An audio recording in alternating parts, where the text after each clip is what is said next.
and welcome back to Reading Club. So today I'm going to read you Harry Potter and the Goblet of Fire, Chapter 7. Chapter 7, Bagman and Crouch.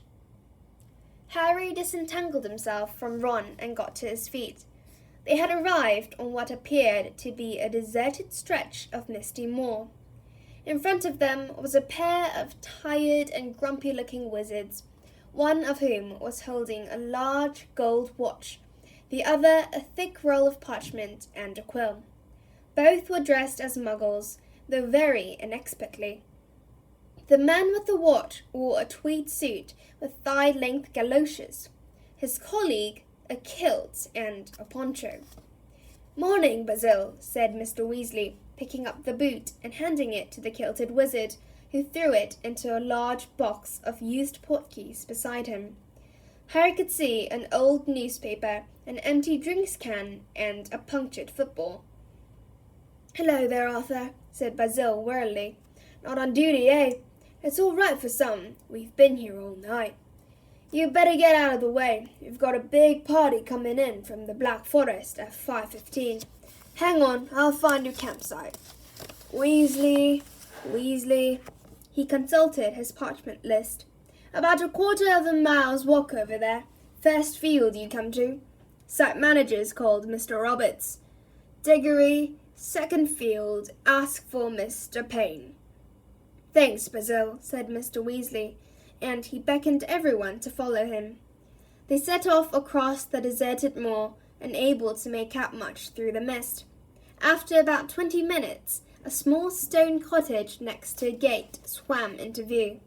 Beyond it, Harry could just make out the ghostly shapes of hundreds and hundreds of tents, rising up the gentle slope of a large field toward a dark wood on the horizon.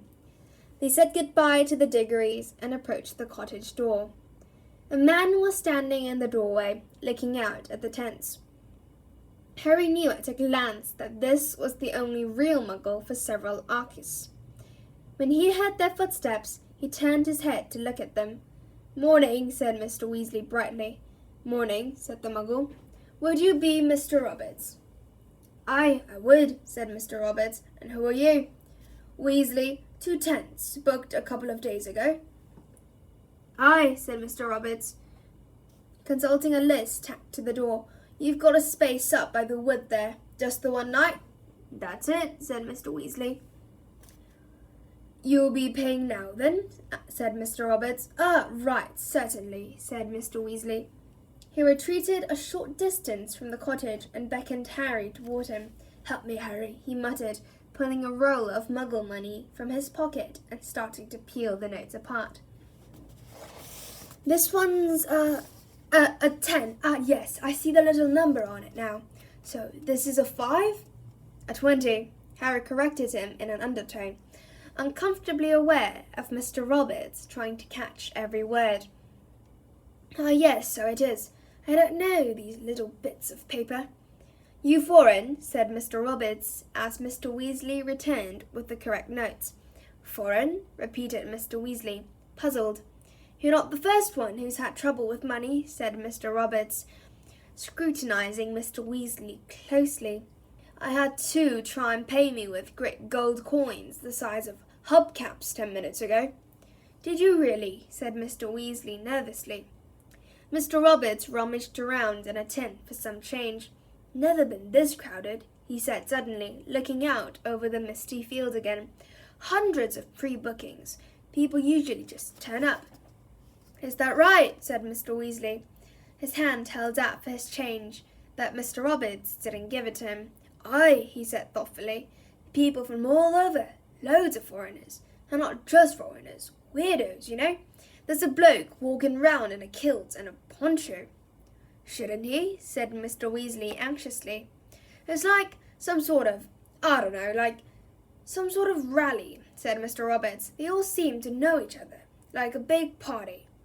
At that moment, a wizard in +4s appeared out of thin air next to Mr. Roberts' front door.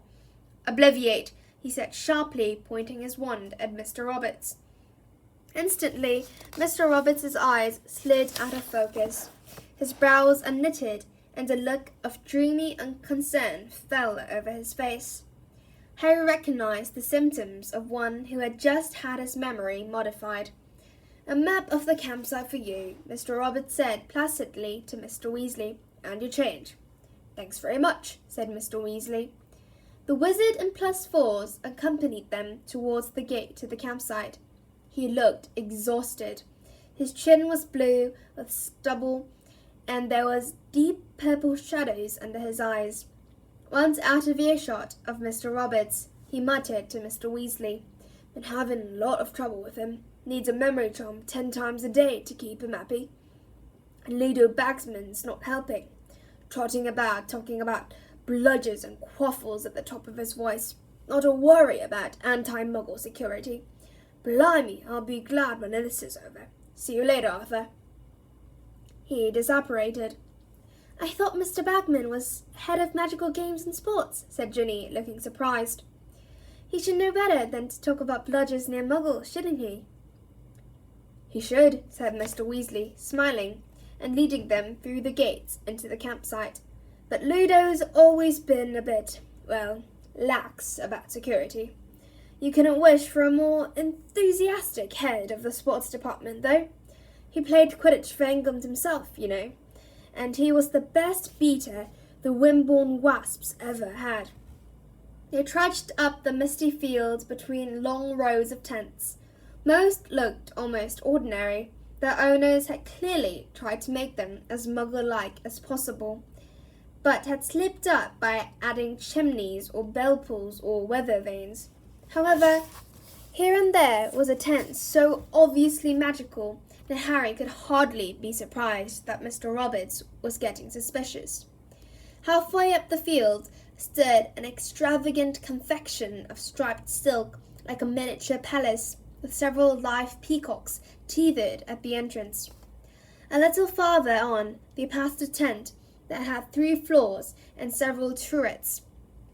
And the short way beyond that was a tent that had a front garden attached, complete with bed, bath, sundial, and fountain. "Always the same," said Mr. Weasley, smiling.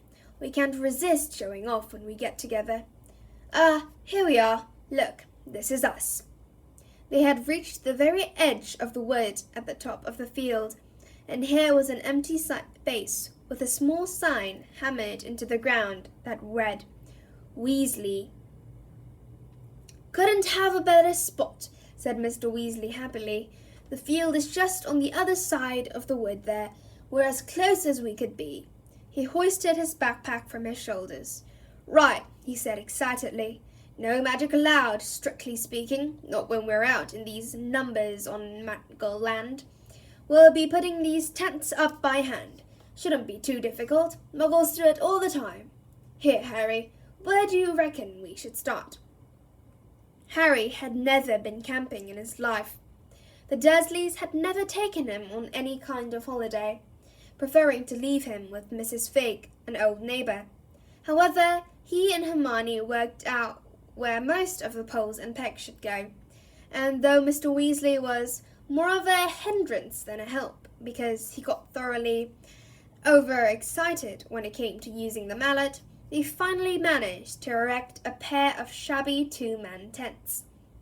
All of them stood back to admire their handiwork. Nobody looking at these tents would guess they belonged to wizards, Harry thought, but the trouble was that once Bill, Charlie, and Percy arrived, they would be a party of 10. Hermione seemed to have spotted this problem too. She gave Harry a quizzical look as Mr. Weasley dropped to his hands and knees and entered the first tent. "We'll be a bit cramped," he called, "but I think we'll all squeeze in. Come and have a look." Harry bent down, ducked under the tent flap, and felt his jaw drop. He had walked into what looked like an old-fashioned 3-room flat, complete with bathroom and kitchen. Oddly enough, it was furnished in exactly the same sort of style as Mrs. Fig's house. There were crocheted covers on the mismatched chairs and a strong smell of cats.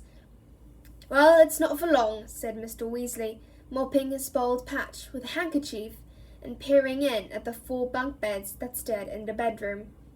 "I borrowed this from Perkins at the office. Doesn't count much anymore, poor fellow. He's got lumbago." He picked up the dusty kettle and peered inside it. "We'll need water." "There's a tape marked on this map the Muggle gave us," said Ron, who had followed Harry inside the tent and seemed completely unimpressed by its extraordinary inner proportions. "It's on the other side of the field." "Well, why don't you, Harry and Hermione, go and get us some water then?" Mr. Weasley handed over the kettle and a couple of saucepans, "and the rest of us will get some wood for a fire." "But we've got an oven," said Ron. "Why can't we just—" "Ron, anti-Muggle security," said Mr. Weasley, his face shining with anticipation. "When real Muggles camp, they cook on fires outdoors. I've seen them at it." After a quick tour of the girls' tent, which was slightly smaller than the boys', though without the smell of cats, Harry, Ron, and Hermione set off across the campsite with the kettle and saucepans. Now, with the sun newly risen and the mist lifting, they could see the city of tents that stretched in every direction. They made their way slowly through the rows, staring eagerly around. It was only just dawning on Harry how many witches and wizards there must be in the world. He had never really thought much about those in other countries. Their fellow campers were starting to wake up. First to steer were the families with small children. Harry had never seen witches and wizards this young before. A tiny boy no older than 2 was crouched outside a large pyramid-shaped tent, holding a wand and poking happily at a slug in the grass, which was swelling slowly to the size of a salami. As they drew level with him, his mother came hurrying out of the tent. "How many times, Kevin? You don't touch Daddy's wand! Yeek!" She had trodden on the giant slug, which burst. Her scolding carried after them on the still air, mingling with the little boy's yells. "You bust slug! You bust slug!" A short way farther on, they saw 2 little witches, barely older than Kevin, who were riding toy broomsticks that rose only high enough for the girls' toes to skim the dewy grass. A ministry wizard had already spotted them. As he hurried past Harry, Ron, and Hermione, he muttered distractedly, "And broad daylight, parents having a lie-in, I suppose." Here and there, adult wizards and witches were emerging from their tents and starting to cook breakfast. Some, with furtive looks around them, conjured fires with their wands. Others were striking matches with dubious looks on their faces, as though sure this couldn't work. 3 African wizards sat in serious conversation, all of them wearing long white robes and roasting what looked like a rabbit on a bright purple fire, while a group of middle-aged American witches sat gossiping happily beneath a spangled banner stretched between their tents that read, "The Salem Witches' Institute." Harry caught snatches of conversation in strange languages from the inside of tents they passed, and though he couldn't understand a word, the tone of every single voice was excited. Is it my eyes, or has everything gone green?" said Ron. It wasn't just Ron's eyes. They had walked into a patch of tents that were all covered with a thick growth of shamrocks, so that it looked as though small, oddly shaped hillocks had sprouted out of the earth. Grinning faces could be seen under those that had their flaps open. Then, from behind them, they heard their names. "Harry! Ron! Hermione!" It was Seamus Finnegan, their fellow Gryffindor 4th year. He was sitting in front of his own shamrock-covered tent with a sandy-haired woman who had to be his mother, and his best friend, Dean Thomas, also of Gryffindor. "Like the decorations," said Seamus, grinning. "The ministry's not too happy." Why shouldn't we show our colours?" said Mrs. Finnegan. "You should see what the Bulgarians have got dangling all over their tents. You'll be supporting Ireland, of course?" she added, eyeing Harry, Ron, and Hermione beadily.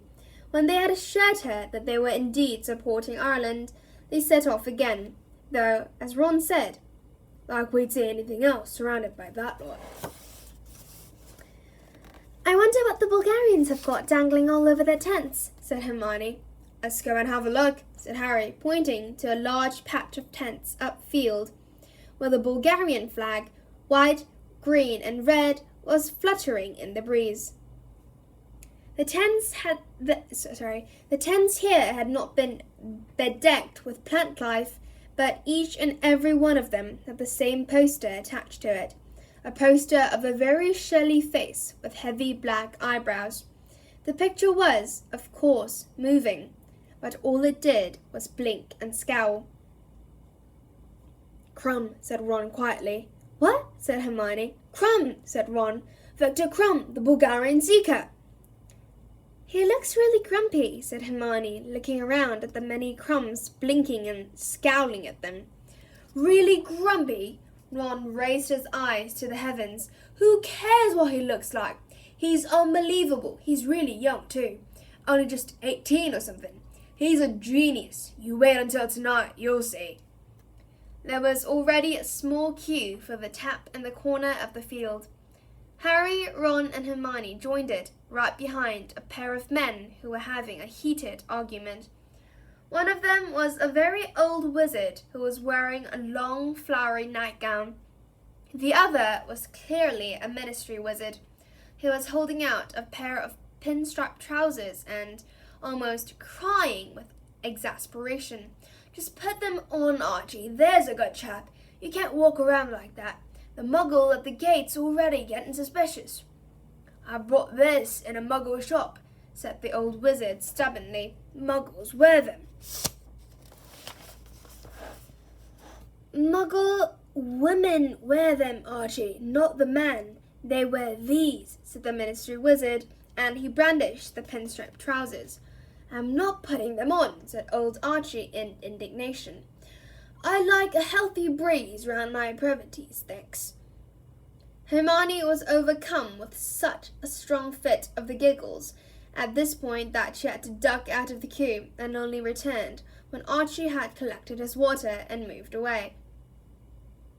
Walking more slowly now, because of the weight of the water, they made their way back through the campsite. Here and there, they saw more familiar faces, other Hogwarts students with their families. Oliver Wood, the old captain of Harry's house Quidditch team, who had just left Hogwarts, dragged Harry over to his parents' tent to introduce him, and told him excitedly that he had just been assigned to the Puddlemere United Reserve team. Next, they were hailed by Ernie Macmillan, a Hufflepuff fourth year, and a little farther on they saw Cho Chang, a very pretty girl who played Seeker on the Ravenclaw team. She waved and smiled at Harry, who sloped quite a lot of water down his front as he waved back. More to stop Ron from smirking than anything, Harry hurriedly pointed out a large group of teenagers whom he had never seen before. Who do you reckon they are? He said. They don't go to Hogwarts, do they? Expect they go to some foreign school, said Ron. I know there are others. Never met anyone who went to one, though. Bill had a pen friend at a school in Brazil. This was years and years ago. And he wanted to go on an exchange trip, but Mom and Dad couldn't afford it. His pen friend got all offended when he said he wasn't going and sent him a cursed hat. It made his ears shrivel up. Harry laughed but didn't voice the amazement he felt at hearing about other wizarding schools. He supposed, now that he saw representatives of so many nationalities in the campsite, that he had been stupid never to realize that Hogwarts couldn't be the only one. He glanced at Hermione, who looked utterly unsurprised by the information. No doubt she had run across the news about other wizarding schools in some book or another. You've been ages, said George, when they finally got back to the Weasleys' tents. Met a few people, said Ron, setting the water down. You not got the fire started yet? Dad's having fun with the matches, said Fred. Mr. Weasley was having no success at all in lighting the fire, but it wasn't for lack of trying.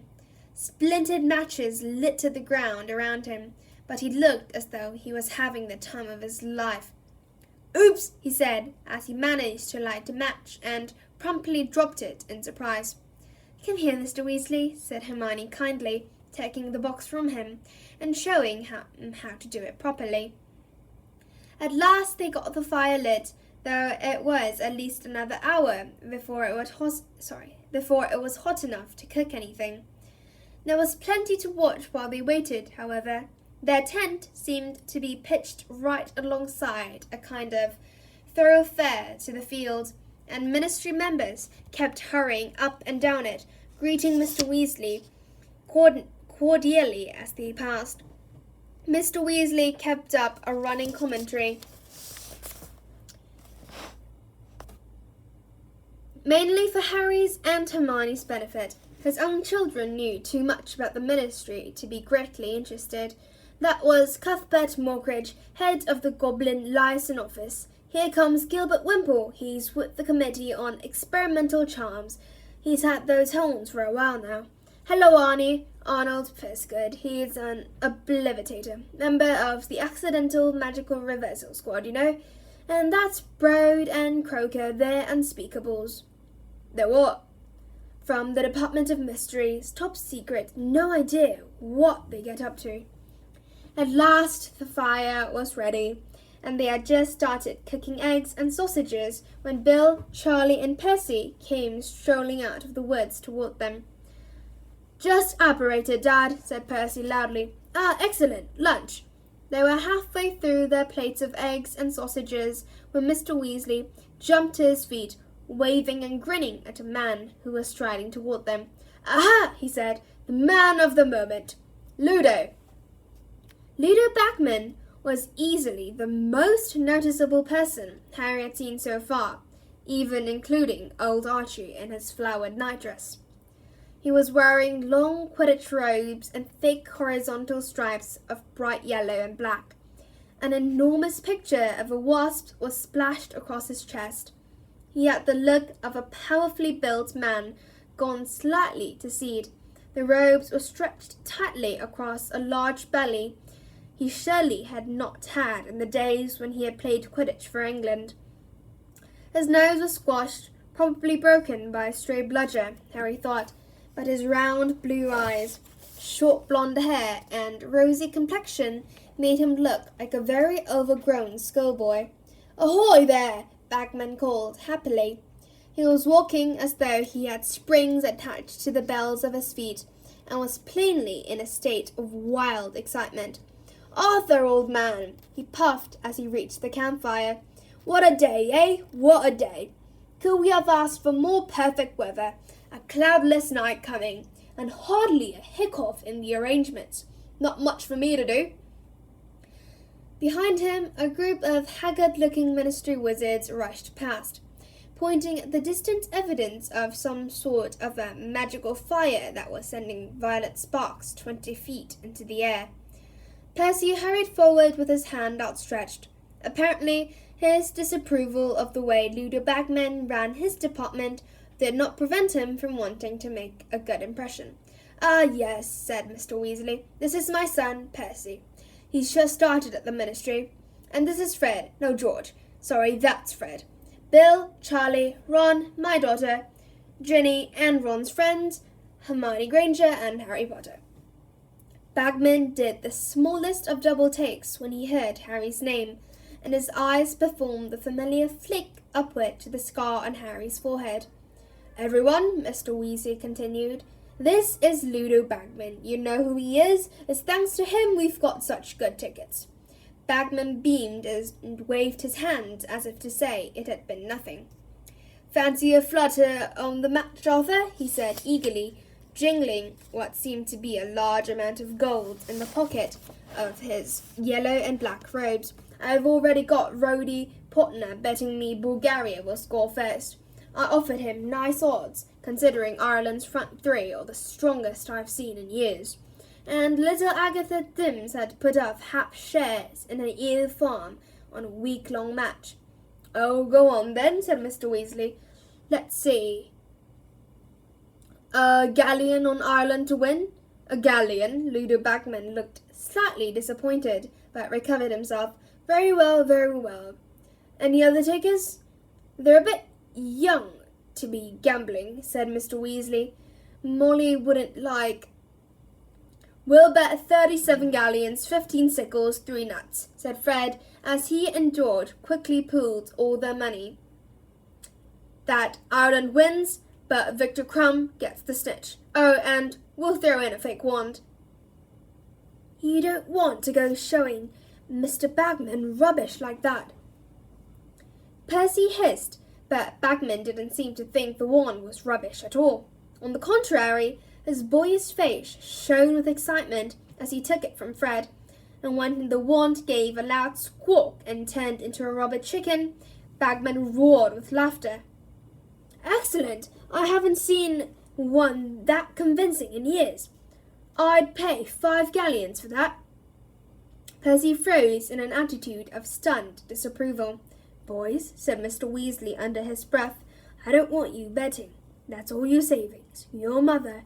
Don't be a spoil-sport, Arthur, boomed Ludo Bagman, rattling his pockets excitedly. They're old enough to know what they want. You reckon Ireland will win, but Crumb will get the snitch. Not a chance, boys, not a chance. I'll give you excellent odds on that one. We'll add 5 galleons for the funny wand then, shall we? Mr. Weasley looked on helplessly as Ludo Bagman whipped out a notebook and quill and began jotting down the twins' names. Cheers, said George, taking the slip of parchment Bagman handed him and tucking it away carefully. Bagman turned most cheerfully back to Mr. Weasley. Couldn't do me a brew, I suppose? I'm keeping an eye out for Barty Crouch. My Bulgarian opposite numbers making difficulties, and I can't understand a word he's saying. Barty will be able to sort it out. He speaks about 150 languages. Mr. Crouch, said Percy, suddenly abandoning his look of poker-stiff disapproval and positively withering with excitement. He speaks over 200. Mermish and Gobbledook and Tro. Anyone can speak Tro, said Fred dismissively. All you have to do is point and grunt. Percy threw Fred an extremely nasty look and stroked the fire vigorously to bring the kettle back to the boil. Any news of Bertha Jorkins yet, Ludo? Mr. Weasley asked as Bagman settled himself down on the grass beside them all. Not a dicky bird, said Bagman comfortably, but she'll turn up. Poor old Bertha, memory like a leaky cauldron and no sense of direction. Lost, you take my word for it. She'll wander back into the office sometime in October, thinking it's still July. You don't think it might be time to send someone to look for her? Mr. Weasley suggested tentatively as Percy handed Bagman his tea. Barty Crouch keeps saying that, said Bagman, his round eyes widening innocently. But we really can't spare anyone at the moment. Oh, talk of the devil, Barty. A wizard had just apparated at their fireside, and he could not have made more of a contrast with Ludo Bagman, sprawled on the grass in his old wasp robes. Barty Crouch was a stiff, upright, elderly man, dressed in an impeccably crisp suit and tie. The parting in his short grey hair was almost unnaturally straight, and his narrow toothbrush moustache looked as though he trimmed it using a slide rule. His shoes were very highly polished. Harry could see at once why Percy idolized him.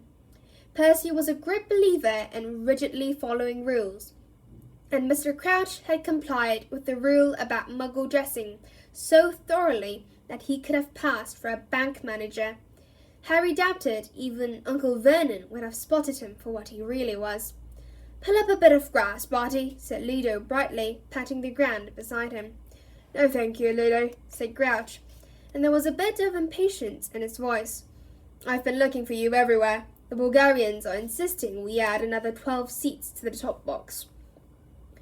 Oh, is that what they're after? Said Bagman. I thought the chap was asking to borrow a pair of tweezers. Bit of a strong accent. Mr. Crouch, said Percy, breathlessly, sunk into a kind of half-bow that made him look like a hunchback. Would you like a cup of tea?" "Oh," said Mr. Crouch, looking over at Percy in mild surprise. "Yes, thank you, Witherby." Fred and George choked into their own cups. Percy, very pink around the ears, busied himself with the kettle. "Oh, and I've been wanting a word with you too, Arthur," said Mr. Crouch, his sharp eyes falling upon Mr. Weasley. "Ali Batch is on the warpath. He wants a word with you about your embargo and flying carpets." Mr. Weasley heaved a deep sigh. "I sent him an owl about that just last week. If I've told him once, I've told him 100 times.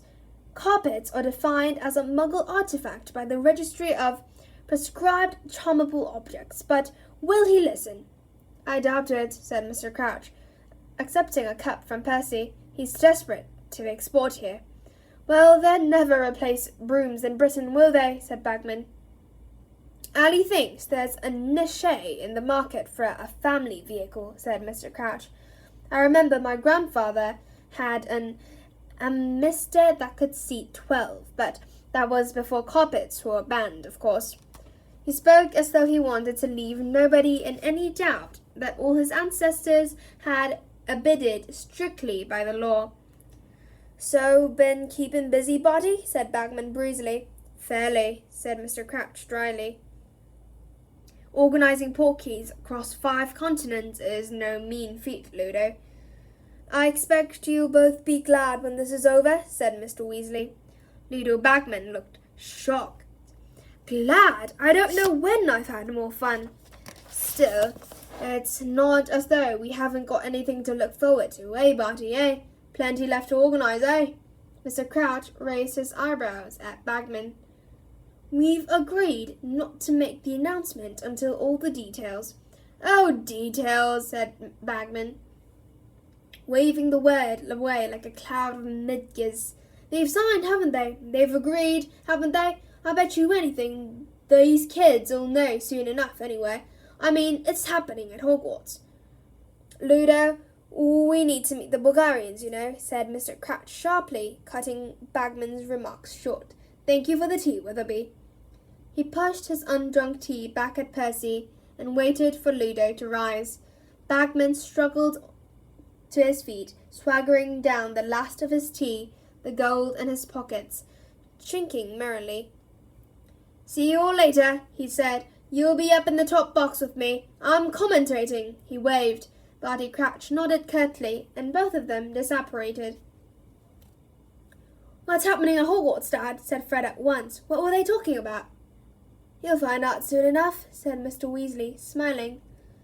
"It's classified information until such time as the Ministry decides to release it," said Percy stiffly. "Mr. Crouch was quite right not to disclose it." "Oh, shut up, Witherby," said Fred. A sense of excitement rose like a palpable cloud over the campsite as the afternoon wore on. By dusk, the still summer air itself seemed to be quivering with anticipation, and as darkness spread like a curtain over the thousands of waiting wizards, the last vestiges of pretense disappeared. The Ministry seemed to have bowed to the inevitable and stopped fighting the signs of blatant magic now breaking out everywhere. Salesmen were apparating every few feet, carrying trays and pushing carts full of extraordinary merchandise.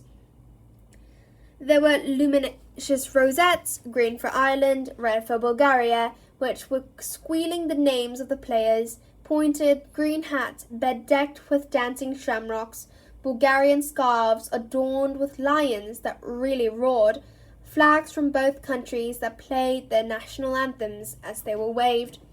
There were tiny models of firebolts that really flew, and collectible figures of famous players, which strolled across the palm of your hand, preening themselves. "Been saving my pocket money all summer for this," said Ron told Harry, as they and Hermione strolled through the salesmen, buying souvenirs. Though Ron purchased a dancing shamrock hat and a large green rosette, he also brought a small figure of Victor Crumb, the Bulgarian seeker. The miniature Crumb walked backward and forward over Ron's hand, scowling up at the green rosette above him. "Wow, look at these," said Harry, hurrying over to a cart piled high with what looked like brass binoculars, except they were covered with all sorts of weird knobs and dials. "Omniculars," said the sales wizard eagerly. "You can replay, action, slow everything down, and they flash up a play-by-play breakdown if you need it. Bargain, 10 galleons each." "Wish I hadn't brought this now," said Ron, gesturing at his dancing shamrock hat and gazing longingly at the omniculars. "3 pairs," said Harry firmly to the wizard. "No, don't bother," said Ron, going red. He was always touchy about the fact that Harry, who had inherited a small fortune from his parents, had much more money than he did. "You won't be getting anything from Christmas," Harry told him, thrusting omniculars into his and Hermione's hands. "For about 10 years, mind." "Fair enough," said Ron, grinning. "Oh, thanks, Harry," said Hermione, "and I'll get us some programs. Look." Their money bags considerably lighter, they went back to the tents. Bill, Charlie, and Ginny were all sporting green rosettes too, and Mr. Weasley was carrying an Irish flag. Fred and George had no souvenirs, as they had given Bagman all their gold. And then a deep, booming gong sounded somewhere beyond the woods, and at once green and red lanterns blazed into life in the trees, lighting a path to the field. "It's time," said Mr. Weasley, looking as excited as any of them. "Come on, let's go." So that's the end of this chapter. I hope you enjoyed it, and if you did, please click many likes and subscribe Reading Club. So I'll come back later with a new and improved channel. Thank you for listening, guys. See you next Sunday.